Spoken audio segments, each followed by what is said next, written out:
दया, दया, बात तो सुनो मेरी तुम। क्यों? अब भी कुछ बचा है कहने के लिए? मैं जानता हूं तुम मुझसे नाराज हो क्योंकि मैंने तुमसे झूठ बोला है, मगर जानते हो क्यों? क्योंकि उस दिन मैंने तुम्हारे चेहरे पे खुशी देखी थी और उस चेहरे पे मैं दर्द नहीं देख सकता था दया, सिर्फ इसलिए मैंने तुमसे झूठ बोला था। तुम मेरे चेहरे पे दर्द नहीं देखना चाहते थे ना, लेकिन तुमने खुशी क्यों छीन ली मेरी? हाँ?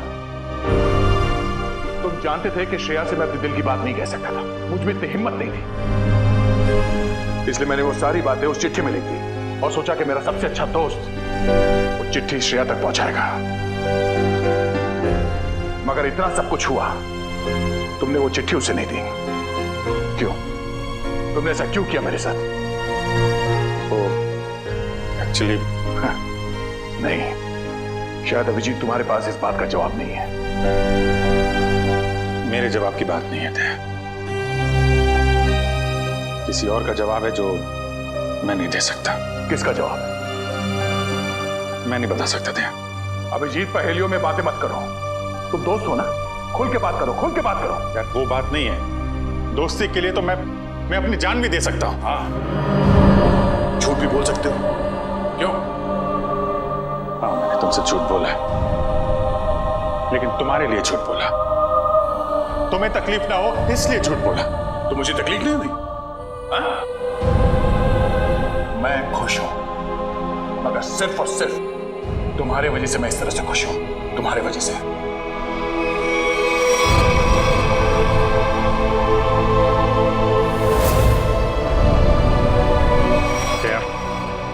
एक मिनट यार, प्लीज, ये श्रेया का गुस्सा मुझ पे मत उतारो यार।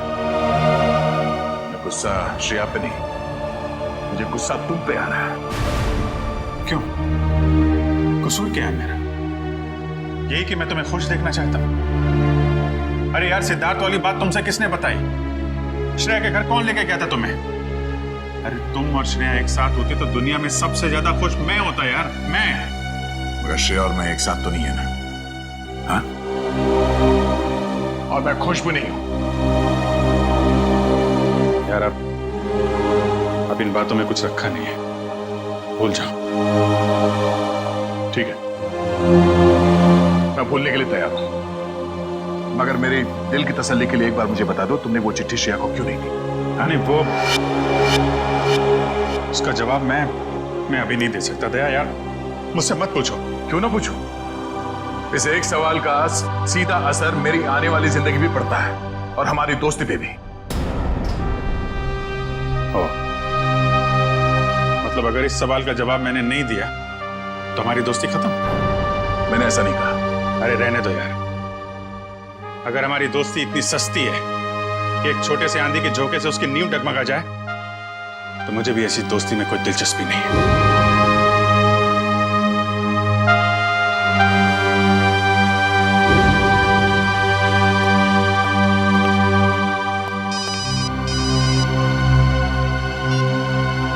Hello,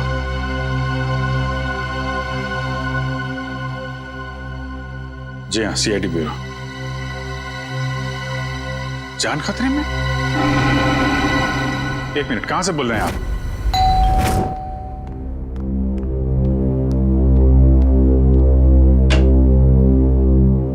CID? क्या हुआ आपकी पत्नी के साथ? सर आप बैठिए, मैं सब बताता हूँ। तुम तो कह रहे थे कि तुम्हारी पत्नी मुसीबत में। ये गलत कह रहे हैं, मैं बिल्कुल ठीक ठाक हूँ सर।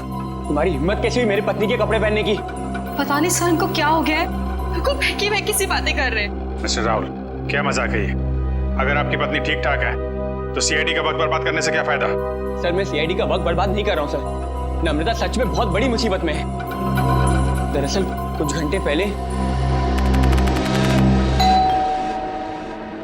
लगता आ गई।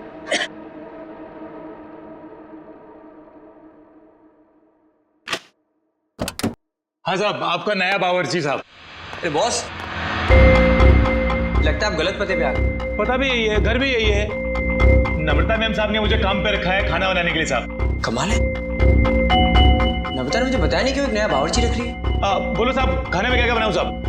अरे वो नम्रता आ जाएगी थोड़ी देर में, वो ही बता देगी खाने में क्या बनाना है। तब तक एक काम करो, तुम मेरे लिए एक कप चाय बनाओ। ठीक है साहब। रसोई कहाँ है साहब? उस तरफ। उस तरफ।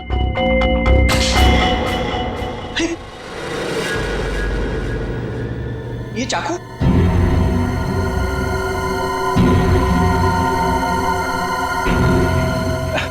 घबराइए मत साहब, इससे मैं फल काटता हूँ, भाजी काटता हूँ साहब, और मांस भी काटता हूँ साहब।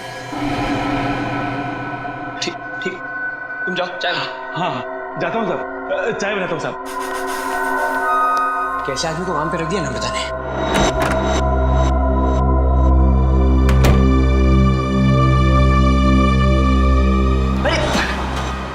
क्या साहब, डर गए क्या? ऐसे अचानक सामने आके तो कोई भी डरेगा ही ना। ये लो साहब, आपकी कॉफी। मैंने चाय बोली थी। क्या साहब, आपने कॉफी तो मंगाया था साहब, वही लाया हूँ साहब। अरे यार, मैंने चाय बोली थी। अरे कैसे बदतमीजी से बात करो तुम। अरे एक तो गलती करो, ऊपर से बदतमीजी से बात कर रहे हो मेरे साथ। कैसा आदमी रख दिया है। सॉरी डार्लिंग, आने में थोड़ी देरी होगी। वो मॉल में ना अच्छी सी सेल लगी है, तो कुछ ज्यादा ही शॉपिंग करनी है। एक्सक्यूज मी, कौन है आप? और यूं घर में कैसे घुसे चली आ रही है? अच्छा जी, मैंने कुछ ज्यादा खर्चा कर दिया, तो इसलिए तुम अपनी पत्नी से ऐसे बात करोगे? पत्नी? कौन हो तुम? और नम्रता कहाँ है? तुम्हारे सामने। अच्छा, अब समझ में आया। मेरी पत्नी ने ही कहा है ना तुम्हें मेरे साथ मजाक करने के लिए, है ना? राहुल, तुम्हें क्या हो गया? क्यों बहकी बहकी बातें कर रहे हो? बहुत हो गया ये बकवास। कहाँ है नम्रता? मैं अभी नम्रता को फोन करता हूँ।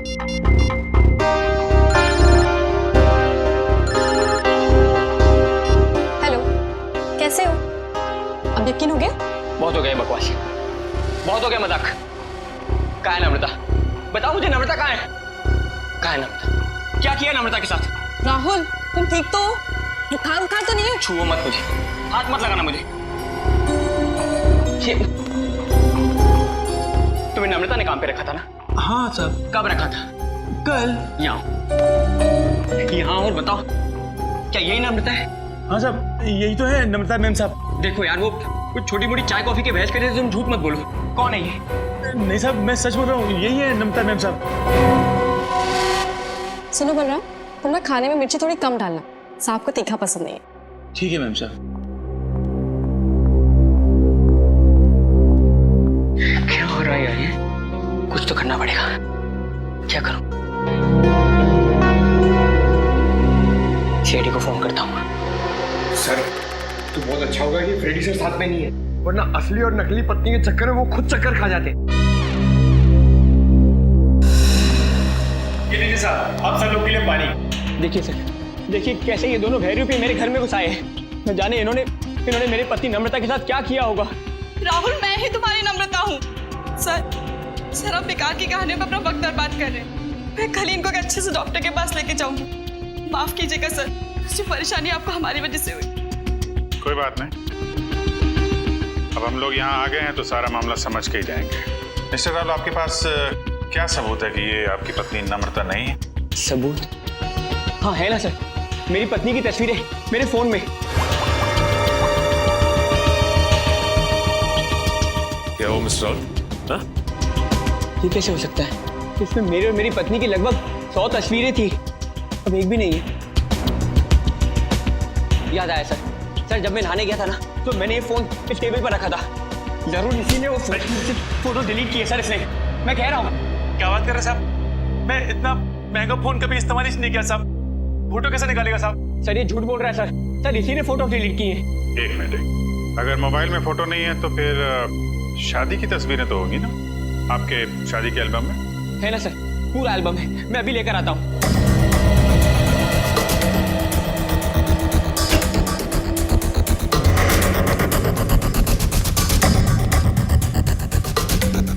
सर ये लीजिए सर, हमारी शादी का एल्बम। अब हो जाएगा दूध का दूध और पानी का पानी।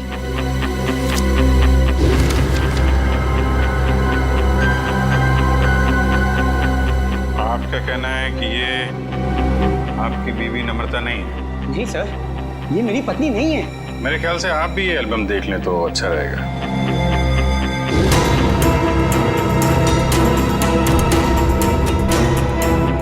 ये कैसे हो सकता है सर? ये कोई बहुत बड़ी साजिश है। ये कोई साजिश है मेरे खिलाफ। जरूर इसमें मेरी पत्नी भी शामिल है। उसी ने भेजा होगा इन दोनों को।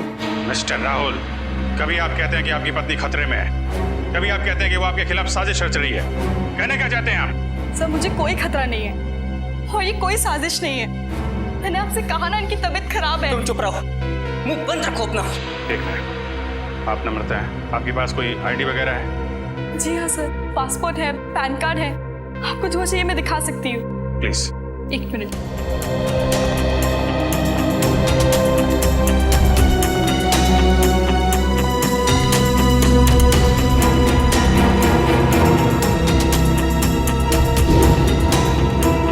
नम्रता, आईडी के हिसाब से तो यही नम्रता है। सर ये भी तो हो सकता है कि इस लड़की का नाम भी नम्रता हो और इसी बात का फायदा उठाकर ये मेरी पत्नी की जगह लेना चाहती हो। सर नाम एक हो सकता है लेकिन जन्मदिन 19 अगस्त 1986। जन्मदिन का भी एक होना ये बहुत ही बड़ा सहयोग है।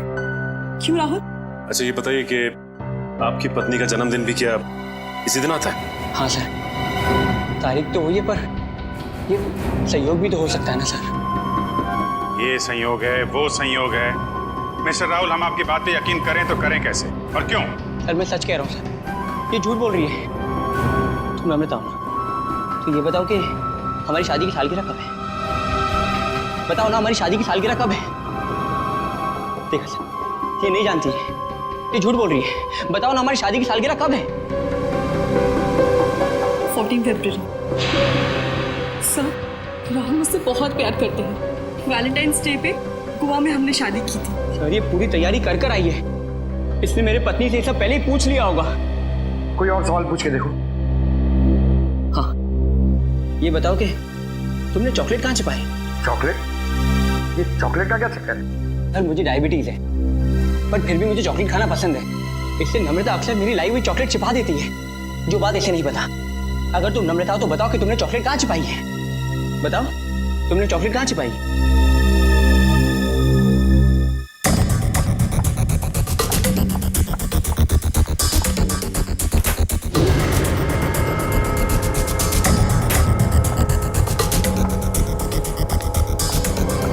ये रही चॉकलेट। मैं तुम्हें खाने नहीं दूंगी, डायबिटीज है तुम्हें। मुझे डायबिटीज नहीं है, मुझे दे दीजिए। अब क्या कहना आपको मिस्टर राहुल? सर ये लोग पूरी तैयारी कर कर आए हैं। ठीक है, एक पल के लिए हम आपकी बात मान लेते हैं, लेकिन ये आपकी पत्नी है या नहीं, इसका जवाब तो इस घर में ही मिलेगा।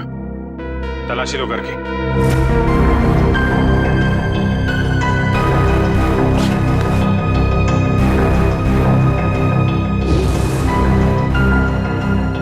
एक काम कीजिए, आप लोग अपने माता पिता को यहाँ बुलाइए, अभी पता चल जाएगा। सर मेरे माँ बाप तो दुनिया में नहीं रहे। सर मेरे भी नहीं है।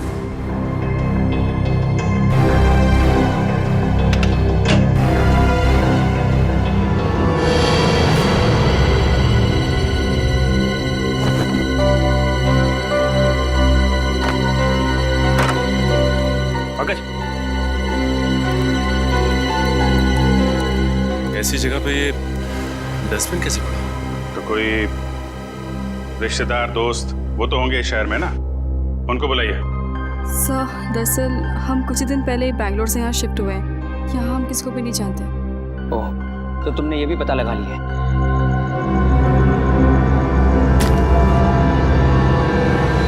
सर!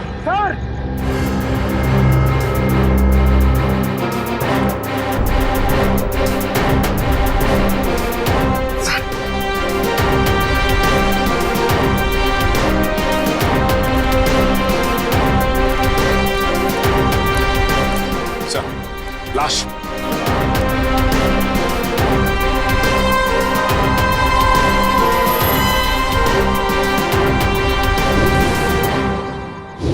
सर ये लाश मेरे घर में?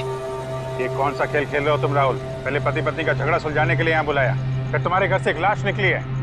किसकी लाश है ये? सर मुझे कुछ नहीं पता सर। सर मैं इसे जानता भी नहीं। साहब मैं भी इसे नहीं जानती। तुम जानते हो? नहीं साहब, मैं नहीं जानता उसको। चल, ये देखिए सर, यहाँ इसके सीने पे गोली मारी है और इसके गले पे खरोच का निशान भी है। घाव तो बिल्कुल ताजे हैं। लगता है कुछ घंटों पहले इसे मारा गया है। कोई आईडी वगैरह मिली? एक मिनट।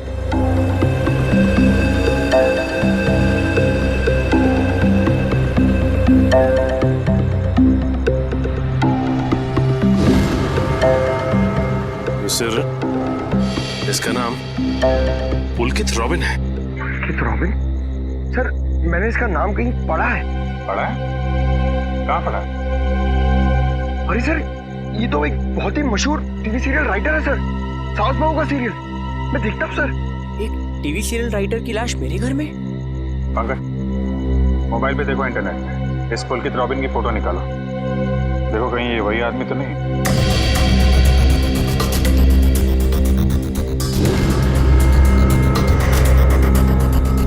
ये तो वही है सर। ये मर गया। अरे वो शो का क्या होगा? मैं तो हर एपिसोड देखता था। अभी एक नया अच्छा ट्रैक चालू हुआ था। सर मैं तो ये सब में फंस नहीं जाऊंगा ना सर? मिस्टर राहुल, तुम्हारे घर से एक लाश मिली है। लाश जब तक खूनी पकड़ा नहीं जाता आप सब लोग हिरासत में रहेंगे। सचिन, घर सीज करता हूँ और इस पुलकित रॉबिन का एड्रेस निकालो।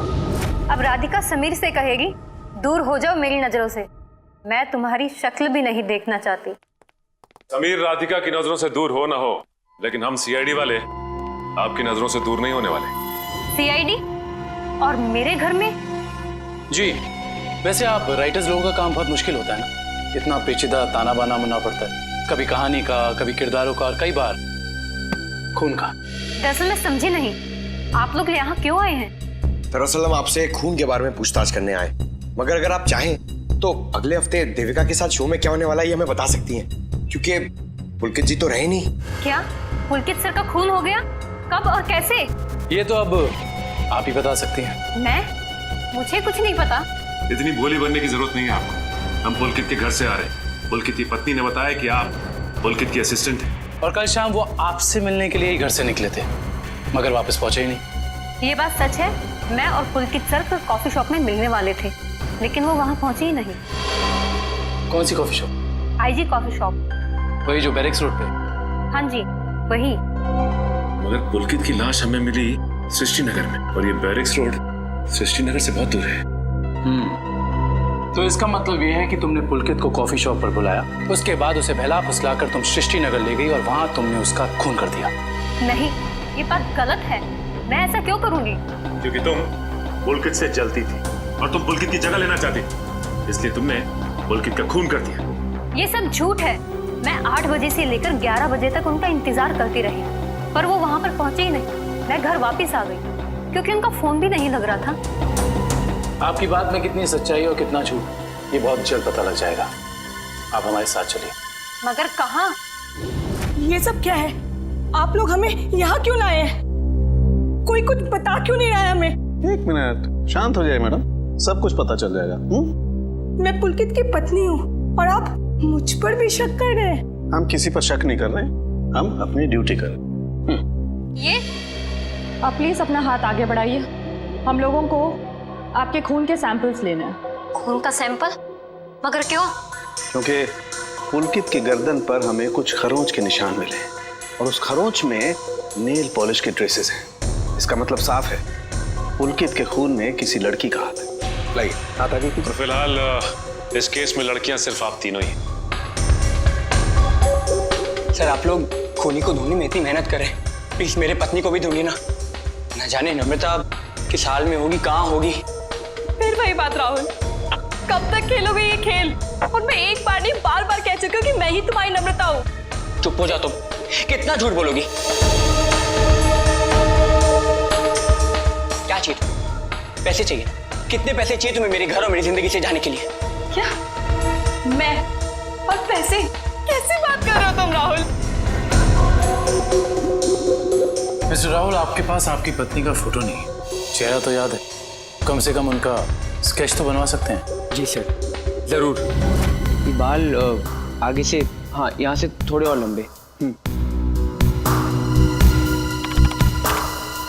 सर, हमारे क्रिमिनल डेटाबेस में इस बावर्ची का कोई रिकॉर्ड नहीं है।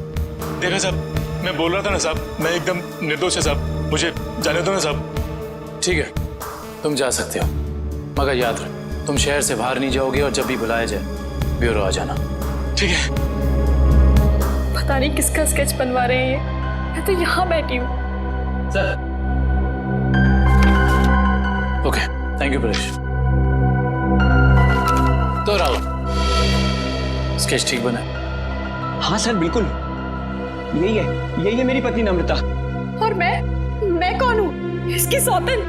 पता नहीं सर किस लड़की का चेहरा है ये, किसका चेहरा बनवाया इन्होंने, मुझे तो समझ में नहीं आ रहा। किसकी नजर लगी है हमारी हंसती खेलती जिंदगी को। सर, इसके आंसू पे मत जाइए, ये मगरमच्छ के आंसू है। ये इन्हें हथियार बना के मेरे खिलाफ इस्तेमाल करना चाहती है, मुझे फंसाना चाहती है। सर राहुल, अगर तुम्हें मेरे साथ नहीं रहना तो साफ साफ कह दो ना, मैं तुम्हें डिवोर्स दे दूंगी। पर ये सब ड्रामा करने की क्या जरूरत है? सर ये पुलकित के कॉल रिकॉर्ड्स हैं। उसने जेनिफर के साथ में शाम को 5 बजे बात की थी और ठीक 1 घंटे बाद उसे लैंडलाइन नंबर से फोन आया था सर। अच्छा, ये लैंडलाइन नंबर है किसका, कुछ पता किया? हाँ sir, Bhavesh imports and exports नाम है कंपनी का। क्या कहा आपने? Bhavesh imports and exports? हाँ, क्यों? आप इस कंपनी के बारे में जानती हैं? हाँ सर, मैं जानती हूँ। राहुल इसी कंपनी में तो काम करते हैं। आप लोग मेरी तरफ इस तरह क्यों देख रहे हैं? मैंने उसे फोन नहीं किया है सर, मैं तो उस पुलकित को जानता तक नहीं हूँ। बुधवार शाम 6 बजे तुम अपने ऑफिस में थे या नहीं? 6 बजे ठीक तरह याद तो नहीं आ रहा, पर शायद तब तक मैं ऑफिस से निकल गया था सर। देखो राहुल, शायद से तो काम नहीं चलेगा। सर, अगर आप लोगों को मेरे पे विश्वास नहीं है तो आप लोग मेरे ऑफिस चल के पूछताछ कर सकते हैं। ठीक है, तो चलकर पूछताछ कर लेते हैं तुम्हारे ऑफिस में, और ये भी पता कर लेते हैं कि जो स्केच तुमने बनाया है ऐसी कोई लड़की है भी या नहीं। एक बार शर्मा जी पास पहुंचा दीजिए, मैंने चेक कर लिया। उन्हें बोलिए टेंडरिंग का प्रोसेस चालू था। अरे राहुल, तुम यहाँ पर इस वक्त और आज ऑफिस नहीं है? और ये लोग कौन है? सर, ये लोग सीआईडी से। सीआईडी? जी सर। क्या बात है, बताओ। क्या बताऊं सर, मैं एक बहुत बड़ी मुश्किल में फंस गया हूँ। कैसी मुसीबत? लाश मिली इनके घर के बैकयार्ड से। व्हाट? ये मैं क्या सुन रहा हूँ? कहीं तुम्हारा इसमें कोई हाथ तो नहीं है? नहीं सर, मेरा इसमें कोई हाथ नहीं है। मैं तो उस पुलकित रॉबिन नाम के आदमी को जानता तक नहीं जिसकी लाश मेरे घर से मिली है। मिस्टर भावेश, आप अपने जरा सारे स्टाफ को बुलाएंगे। सुमित,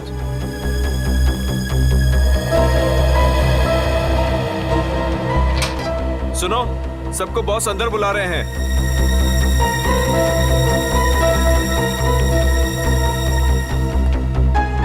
इस फोटो को देखिए, ये आदमी पुलकित है जिसकी लाश हमें राहुल के घर से मिली। कोई पहचानता है इसे? जरा ध्यान से देखिए, टीवी सीरियल लिखते थे।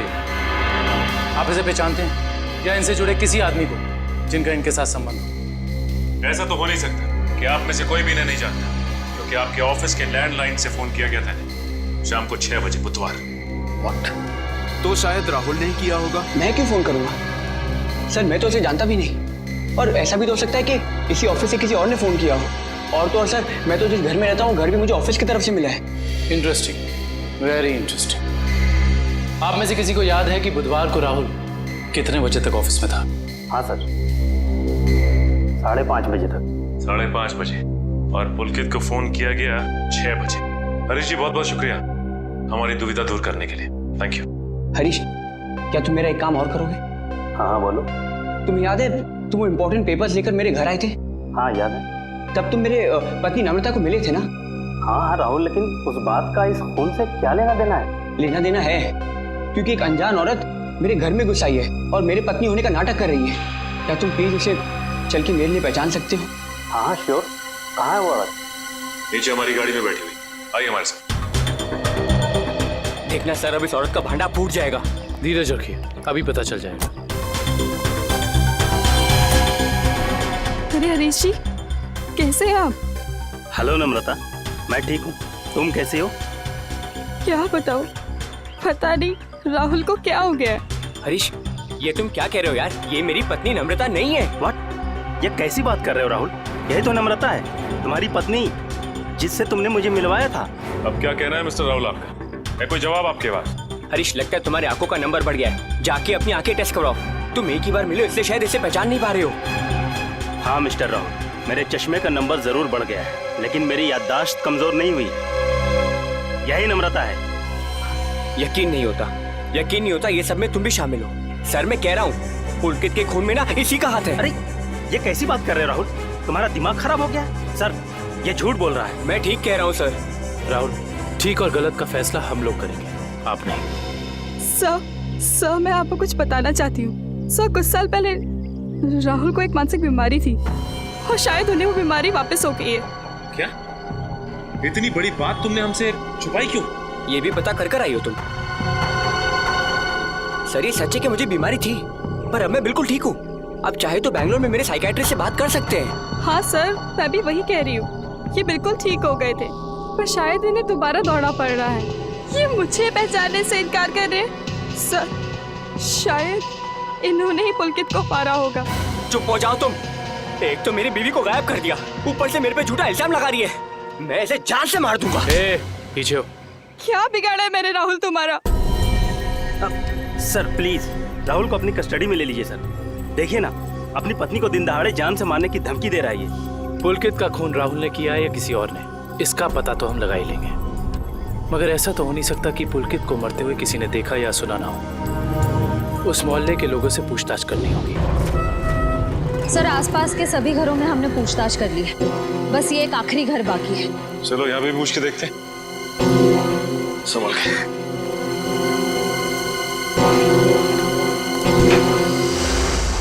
दरवाजा खुला। तो इस तरह से दरवाजा क्यों खुला छोड़ेगा? और यहाँ ये कैमरा कैसे? इधर भी।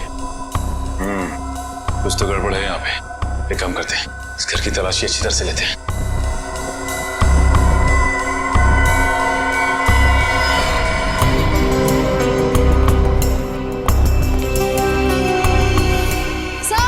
सर जल्दी आइए। ये देखिए एक और कैमरा, 2 कंप्यूटर स्क्रीन, स्पीकर्स और हेडफोन्स। दो कंप्यूटर स्क्रीन एक साथ बाहर और यहाँ कैमरास भी लगे। कहीं यहाँ वीडियो एडिटिंग तो नहीं चल रही? इसे ऑन करो।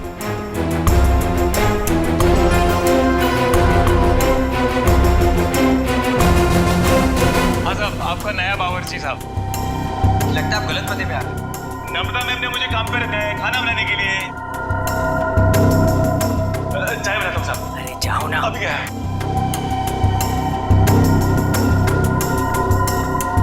सॉरी डार्लिंग, आने में देर हो गई। वो मॉल में ना सेल लगी थी, तो कुछ ज्यादा ही शॉपिंग करनी। माय गॉड, एक कैमरा लगा के राहुल के घर पे नजर रखे हुए। क्या हुआ आपकी पत्नी के साथ? सर आप बैठिए, मैं सब बताता हूँ। सिर्फ राहुल की नहीं, सीआईडी की भी। मैं तो बिल्कुल ठीक ठाक हूँ। सर एक बात समझ में नहीं आ रही है, इतनी दूर से सीआईडी का वक्त बर्बाद करने से क्या फायदा है? मगर ये आवाज इतनी क्लियर कैसे आ रही है? मैं भी आया।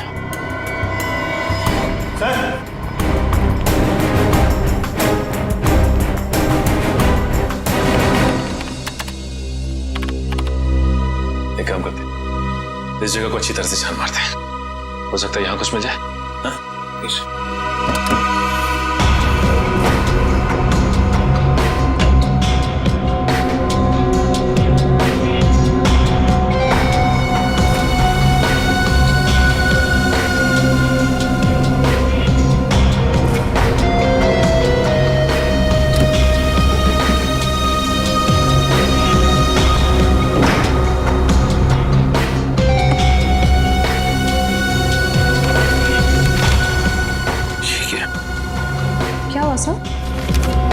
ये देखो, जमीन के पेपर्स। ये घर किसी गिरधारी के नाम पे है।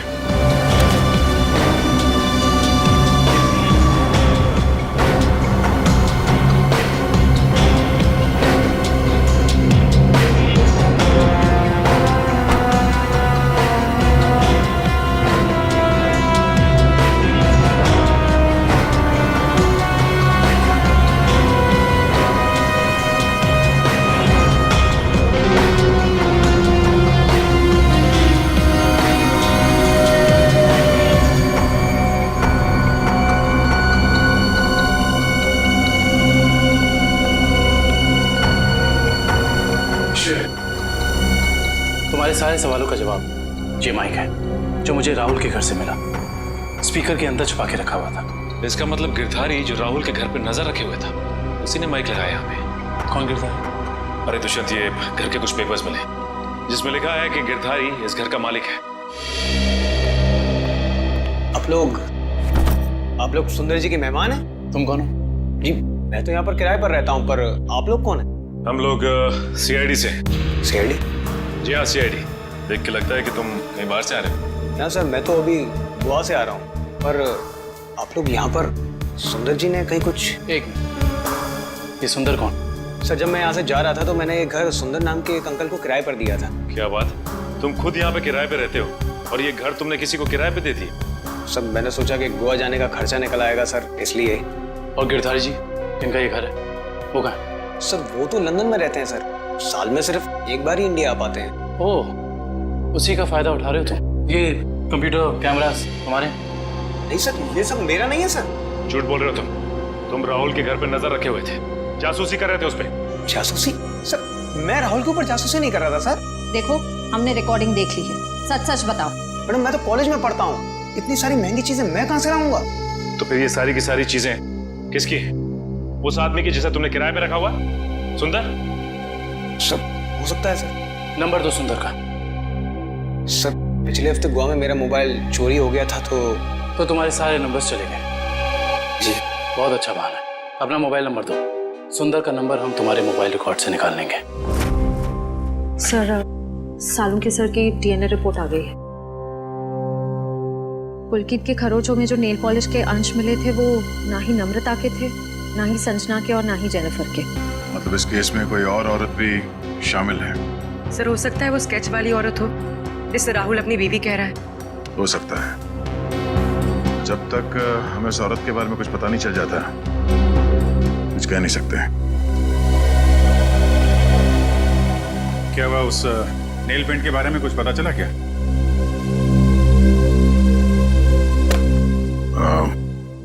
पूरी मुझे कुछ काम है, मैं बाद में आता हूँ।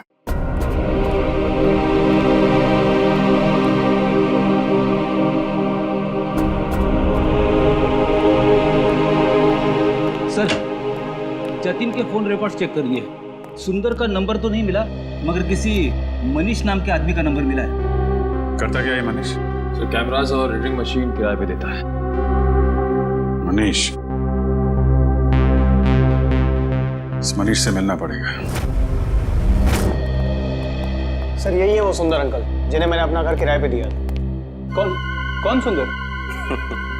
मैं मनीष हूँ। गलत बात है मनीष जी, आप इतने महंगे कैमरा इक्विपमेंट ऐसे ही खुले घर में छोड़ा है। इन्हें तो अरेस्ट करना होगा। बिल्कुल।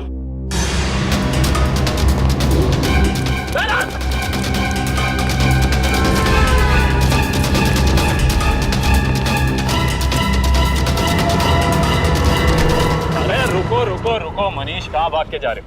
अभी तो तुम्हारा ऑडिशन भी बाकी है, जो शुरू होता है अब। मेरा कोई इरादा नहीं था सर, मैंने तो वही किया जो मुझसे कहा गया था करने के लिए। जिसने मेरे दुकान से कैमरा और एडिटिंग मशीन किराए पे लिया था, उसी ने मुझसे कहा था ये सब करने के लिए। जिसने तुमसे कैमरा किराए पर लिया उसी ने तुमसे घर भी किराए पर लेने को कहा? जी सर, उसी ने मुझसे कहा था कि कैमरा इस तरह से फिट करूं कि सामने वाले घर का सारा नजारा दिखना चाहिए। अब तो मिलना पड़ेगा इस इंसान से। है कौन ये जनाब? जी कहिए। जी हम लोग सीआईडी से। सीआईडी? आइए। भावेश का कुछ पता चला क्या? भावेश का पता चला मतलब? हम लोग तो भावेश से ही मिलने आए। लेकिन वो तो कल से घर नहीं आए, उनका फोन भी नहीं लग रहा है। क्या? कल से घर नहीं आए? आपने पुलिस में रिपोर्ट लिखवाई? मैंने रिपोर्ट लिखवाई थी, लेकिन उन्हें भी कुछ पता नहीं चल पा रहा है। सर लगता है उन्हें पता चल गया होगा कि हम आने वाले हैं, इसलिए। एक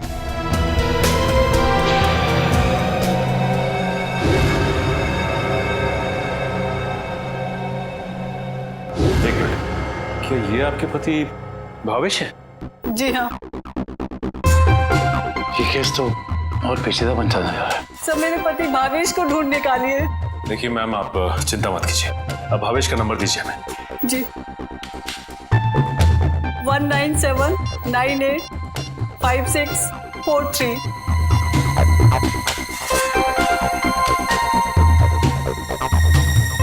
भावेश के फोन तो ऑफ आ रहा है।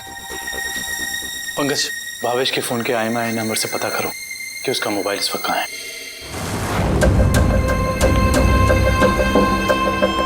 मैं आखिरी बार पूछ रही हूँ भावेश तुमसे, वो सीढ़ी तुमने कहाँ रखी है? नहीं बताऊंगा मैं मर भी जाऊँ ना तो तुम भी साथ लेकर डूबूंगा, समझ गई तुम? मैं डूबू या ना डूबू, पर तुमने अपनी जिंदगी जी ली है, याद कर लो अपने भगवान को।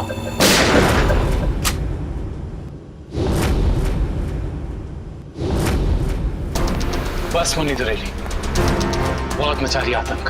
कानून को काफी वक्त से तुम्हारी तलाश थी, मगर हमें नहीं पता था कि हम इस केस के जरिए तुम तक भी पहुंच जाएंगे। खुश तो ऐसे हो रहे हो जैसे तुमने मुन्नी को जेल में डाल दिया है। ये तुम्हारी खुशकिस्मती है या बदकिस्मती कि तुम मुन्नी के दरबार में खुद चल कर आए हो? देख क्या रहे हो? खून दो इनको।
मुझे भावेश ने नम्रता को अगवा करने के लिए कहा था। क्यों भावेश, क्या बिगाड़ा था नम्रता ने तुम्हारा? बहुत लंबी कहानी है। कोई बात नहीं मिस्टर भावेश, CID के पास मुजरिमों की दास्तान सुनने के लिए हमेशा वक्त रहता है। शुरू कीजिए अपनी कहानी। ये उस वक्त की बात है जब मैं शहर में नया नया आया था। टेलीविजन की दुनिया में लेखक के तौर पर नाम कमाना चाहता था। अलग अलग तरह की कहानियां लिखी, अलग अलग तरह के किरदारों को जन्म दिया। मेरी आंखों में सिर्फ एक ही सपना था कि किस तरह मेरी कहानी छोटे पर्दे पर साकार हो जाए। मगर तुम्हारा तो इंपोर्ट एक्सपोर्ट का बिजनेस था ना? क्योंकि मेरे साथ कुछ ऐसा हुआ जिसने मुझे मजबूर कर दिया अपने सपनों को कुचलने के लिए। जिसके साथ मैं किराए के घर में रहता था, जिसे मैं अपना दोस्त समझता था, उसने मुझे धोखा दिया। उसने मेरी कहानी चुराई और एक चैनल में बेच दी और रातों रात अमीर बन गया। हर तरफ उसी के चर्चे, उसी की बातें। मैं ये सदमा बर्दाश्त नहीं कर पाया और फिर मैंने अपने करियर को नई दिशा दी और भावेश इंपोर्ट एक्सपोर्ट का बिजनेस शुरू कर दिया। मगर इस सब का मेरी किडनैपिंग से क्या लेना देना है?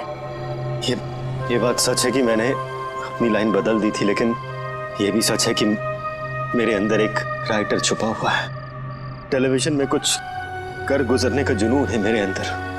मैंने वापस कलम उठाए और एक अनोखे रियलिटी शो का कॉन्सेप्ट लिख डाला, जिसमें पति पत्नी में से किसी एक की जगह एक अजनबी अगर उनके घर आ जाए तो फिर उस पार्टनर की क्या प्रतिक्रिया होगी। इस तरह का रियलिटी शो लिखा था मैंने। क्या ये सब एक रियलिटी शो था? चैनल को मेरा कॉन्सेप्ट बहुत अच्छा लगा, लेकिन वो ये जानना चाहते थे कि इसे पर्दे पे कैसे उतारा जाए। तो मैंने एक पायलट एपिसोड बनाने के बारे में सोचा और एक्सपेरिमेंट के तौर पर मैंने अपनी कंपनी में आए हुए नए एम्प्लॉय राहुल को शामिल किया। वाह, कमाल है। अगर तुम एक रियलिटी शो ही बनाना चाहते थे तो एक जायज ढंग से भी बना सकते थे। फिर कानून को अपने हाथ में लेने की क्या जरूरत थी तुम्हें? मैंने कोशिश तो की थी जायज तरीके से करने की, लेकिन किसी ने मेरी मदद नहीं की। तो मैंने सोचा कि क्यों ना कुछ दिनों के लिए नम्रता को अगवा कर लिया जाए, और फिर मैं अपने 2 कलाकारों बावर्ची और नकली नम्रता को उसके घर भेज दूंगा, और काम होने के बाद असली अमृता को फिर उसके घर भेज देता। और इसमें वो टीवी राइटर पुलकित रॉबिन, वो कहां से आ गया?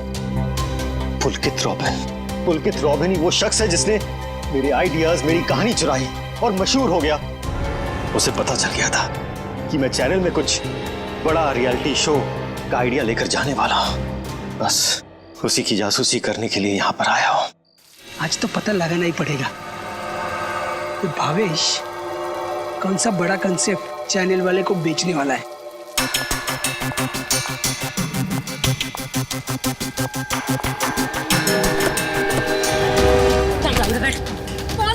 मैं नहीं जाऊंगी। बैठी गोली छोड़ो मुझे। क्या कर रहे हैं तुम लोग? छोड़ो उसको। क्या कर रहे हैं तुम लोग?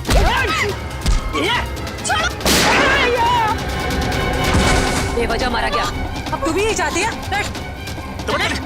छोड़ दो मुझे। मैं इसको लेकर जाती हूँ, तुम इसको ठिकाने लगाओ।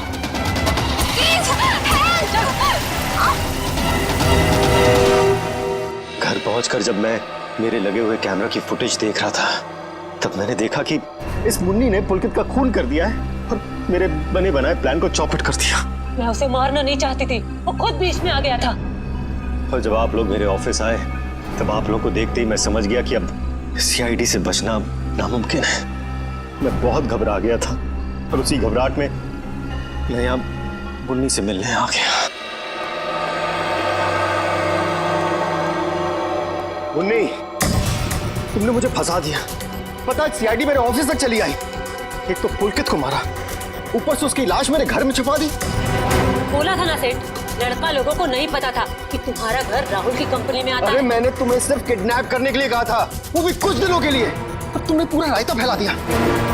याद रखना मुन्नी, अगर सीआईडी ने मुझे गिरफ्तार किया ना, तो मैं तुम्हारी सारी पोल खोल दूंगा। कहाँ रखा है? बोल। नहीं बताऊंगा। नहीं। उसको भी बांध दे। मुन्नी ठीक नहीं करेगा। तो वो टेप कहाँ है जिसमें मुन्नी की रिकॉर्डिंग थी? मेरे मैनेजर हरीश के पास। सिर्फ वही एक शख्स था जिसे मेरे रियलिटी शो के आइडिया के बारे में पता था। और वो माइक, वो कब लगाया राहुल के स्पीकर में? वो स्पीकर राहुल का नहीं था, वो स्पीकर भी गिफ्ट के तौर पर मैंने राहुल के घर भिजवाया था। जब हरीश उसके घर फाइल लेकर गया तो उसी के साथ मैंने स्पीकर भिजवा दिया था। लेकिन आपने हमारे विश्वास के साथ खिलवाड़ किया है भावेश जी। मुझे माफ कर दीजिए। मैं तो बस ये सोच रहा था कि टेलीविजन में मुझे नाम कमाने का इससे अच्छा मौका नहीं मिलेगा, बस इसीलिए मैंने ये सब कुछ किया। मुन्नी को तो फांसी होएगी, तुम्हारा जुर्म भी कुछ कम नहीं है भावेश। बिल्कुल, क्योंकि मिस्टर भावेश आपने एक किडनैपिंग करवाई और उस दौरान एक आदमी का खून हुआ है। आपके भविष्य का फैसला तो अब अदालत करेगी। सर क्या हुआ है? आप लोग मुझे बता क्यों नहीं रहे? जरा रुको, अभी पता चल जाएगा।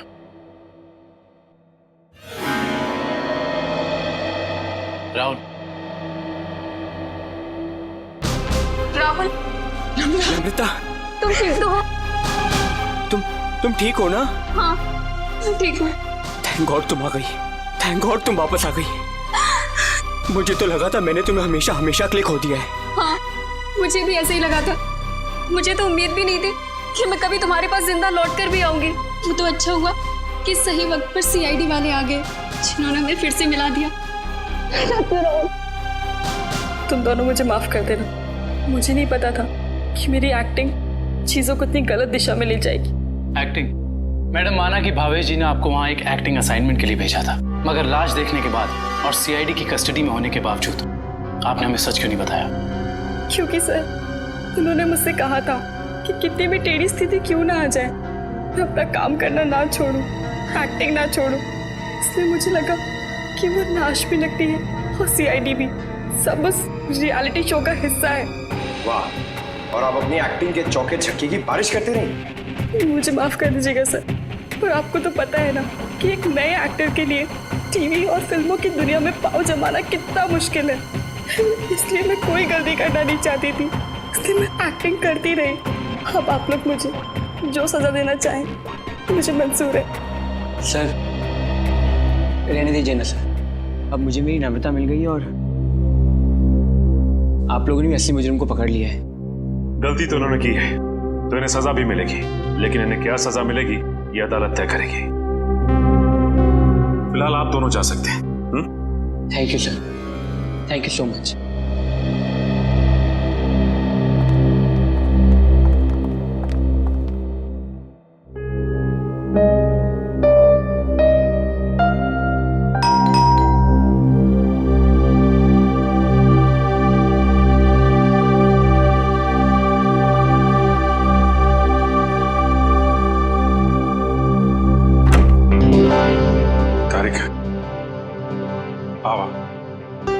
अच्छा हुआ तुम आ गई। सब ठीक है ना अभिजीत? नहीं, इस वक्त बुलाया इसलिए पूछ रही थी। नहीं वो एक्चुअली मुझे तुमसे कुछ जरूरी बात करनी थी। कितने परेशान लग रहे हो, क्या बात है? एक्चुअली समझ नहीं पा रहा हूँ मैं तुमसे कैसे बताऊं। मैं समझ गई, दया के बारे में ना? मैं जानता हूँ ये सुनकर तुम्हें बहुत धक्का लगेगा, और इससे पहले मेरी हिम्मत जवाब दे जाए, मैं तारिका, जब एसीपी साहब यहाँ वापस आएंगे तो मैं उनसे कहने वाला हूँ वो मेरा ट्रांसफर कर दे। क्या?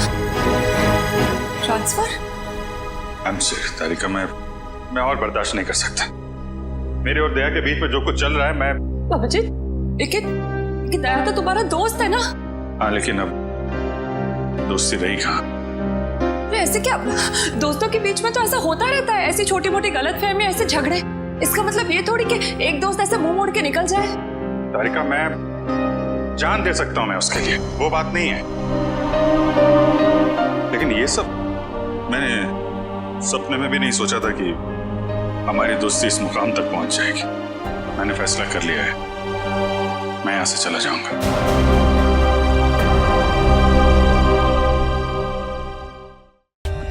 For more updates, subscribe to our channel, click the show links and enjoy watching the videos.